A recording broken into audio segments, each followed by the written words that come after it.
एक और साल गुजर गया, मैं कई बातों से मुकर गया। नफ़रत व मोहब्बत दोनों मिली, कई बार कई दिनों मिली। वक्त की खासियत गुजर जाना है, पलट कर फिर वापस ना आना है। लोग आए, लोग गए, ज़िंदगी चलती रही।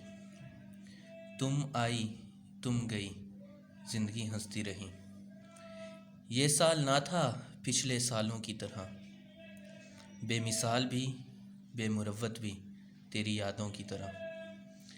कई कदम उठाए, कामयाबियाँ मिलीं, दर्द व गम से लड़ने की दवाइयाँ मिलीं।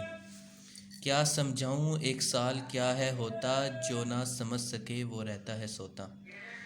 बहुत सी खुशियाँ ज़िंदगी में आईं, अल्लाह की रहमत में बंदगी में आईं।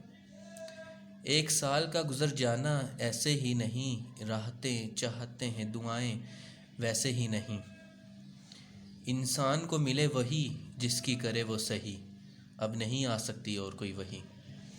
दुआ है अल्लाह करे सबको कामयाब, चमकता रहे हमेशा उनका आफताब।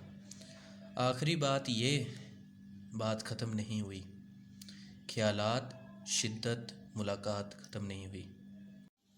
उम्मीद करता हूँ आपको मेरी वीडियो पसंद आई होगी। मेरी पोइट्री अगर आपको पसंद लगी है तो अच्छी लगी है तो आप कमेंट में ज़रूर बताएं। वीडियो देखने के लिए आप सबका बहुत बहुत शुक्रिया।